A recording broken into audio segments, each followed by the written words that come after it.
My name's Matthew Boersen, and I'm the managing partner of Straight Path Wealth Management. Today, I want to talk to you about question number 2 of the 10 questions that retirees need to ask before they're ready to retire.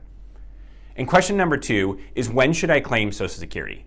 And this is a really key question because Social Security plays a really big role in most people's retirement plans. A good claiming strategy versus a bad claiming strategy can have an impact on your retirement income of $200,000 or more over the course of your lifetime. And so right there, you can see the big impact that claiming it correctly versus incorrectly can have on the viability of your retirement and how much you can even spend over the course of your retirement years.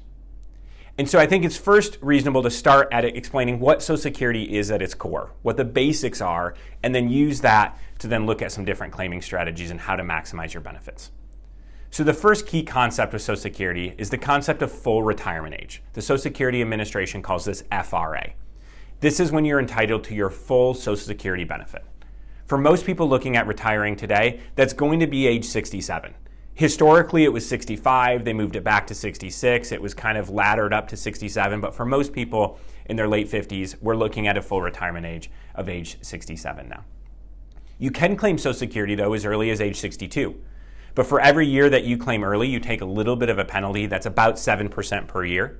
You can also delay your Social Security benefit up until age 70. And every year that you delay past 67 up to 70, you get about an 8% increase. And so there's this huge differential between age 62 and age 70 that makes people ask us, what's the best option for me? Should I claim it early? Should I claim it late? Do I want the extra income for the extra set of years by claiming early? And so there's this natural concept then of what's called a break-even age.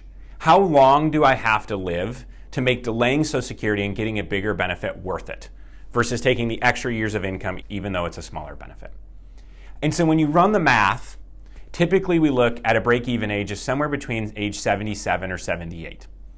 The problem with that, though, is that if we don't account for some growth inside the portfolio, our break-even age looks a little early.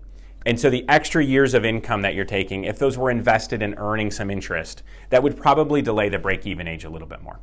And so normally we say the break-even age is somewhere between age 82 and age 83. And so what that means for you is if your life expectancy, or we think you're going to live past age 82 or 83, it's generally a good idea to delay Social Security as long as possible.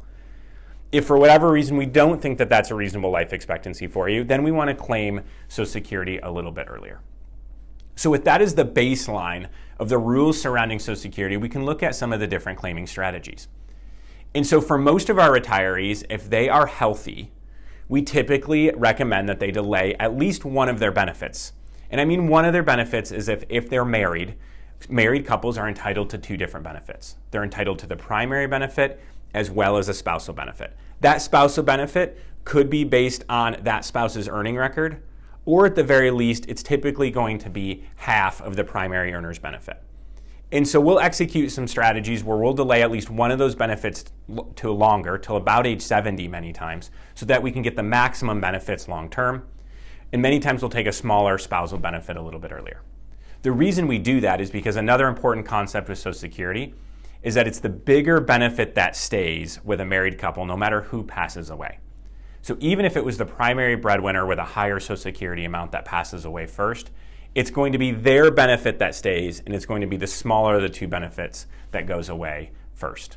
That's why many times we want to extend and get the biggest benefit possible for that bigger one, because it's going to be that one that lasts all the way until the last spouse passes away. So that's one of the strategies that we look at. Another thing is we know that Social Security can be adaptable to your plan. So when we're looking and creating initial Social Security strategies, say for someone that's age 60 or 61, we may plan on delaying Social Security until 67 or 70 for them. However, we know life changes. And so when life changes, then we know that sometimes we need to make different changes to our strategy. And so if there's a health issue, for instance, many times that'll adjust our Social Security strategy. If there's a pension instead of a 401k, that'll many times change our investment strategy. Because any time that we delay claiming Social Security when someone's retired, we many times have to take extra out of their 401k or IRA.